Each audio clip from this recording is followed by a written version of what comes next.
നമ്മളോട് അള്ളാഹു അല്ലാതെ ചോദ്യം ചെയ്യും. എന്തുകൊണ്ടെന്നാൽ ഏത് വിദ്യാഭ്യാസവും നമുക്കാവും വിധം പഠിക്കാനുള്ള ആത്മീയ സൗകര്യങ്ങൾ നിറഞ്ഞു നിൽക്കുന്ന അതിൻ്റെ ഒത്ത സെന്ററിൽ വെച്ചാണ് ഞാൻ ഈ പ്രഭാഷണം നടത്തുന്നത്.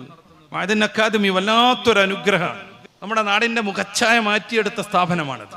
നമ്മുടെ നാടിൻ്റെ വിദ്യാഭ്യാസ ചരിത്രത്തെ മാറ്റി എഴുതിയ ഒരു മഹാപ്രസ്ഥാനമാണത്. കേവലം ഒരു സ്ഥാപനം എന്നതിൽ നിന്ന് ഒരു വടവൃക്ഷമായി വളർന്നു, പിന്നെ സമൂഹത്തിൻ്റെ ആശാകേന്ദ്രമായി മാറി, വ്യത്യസ്തങ്ങളായ പുരോഗമനാത്മകമായ ഇരുലോകത്തും വിജയത്തിന് പര്യാപ്തമായ നിരവധി സംരംഭങ്ങളുടെ സമുച്ചയം. അതിൻ്റെ ഒറ്റപ്പേരാണ് മഅദിൻ അക്കാദമി. അതുകൊണ്ടാണ് നമ്മൾ അതിൻ്റെ ഓരം ചേർന്ന് നിൽക്കുന്നത്. ഞാനത് മനസ്സിലാക്കുന്നു. ദൂരെ നിൽക്കുന്നവരല്ല എന്നെ ശ്രവിക്കുന്നവരാരും. മദ്യത്തെക്കുറിച്ചും മയക്കുമരുന്നിനെ കുറിച്ചാണ് നാം ഇപ്പോൾ സംസാരിച്ചുകൊണ്ടിരിക്കുന്നത്.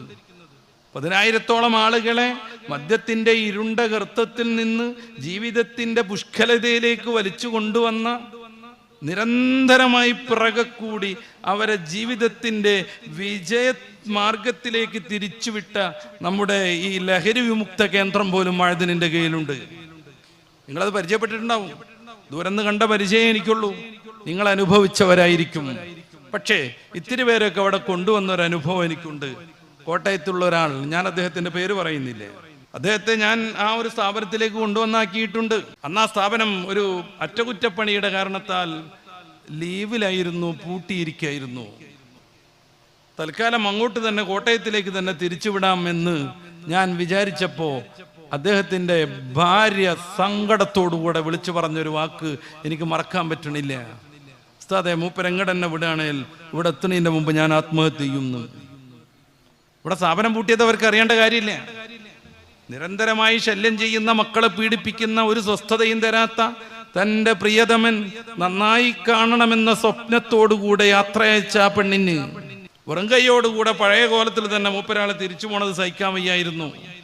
ഒരൊറ്റ വാക്ക് പറഞ്ഞു, ഉസ്താദെ തിരിച്ചു വിട്ടാൽ ഞാൻ ആത്മഹത്യയോടെ എത്തുമ്പോഴേക്കെന്ന്. ഞാൻ പിന്നെയും മഅദിനിലേക്ക് തന്നെ വന്നു.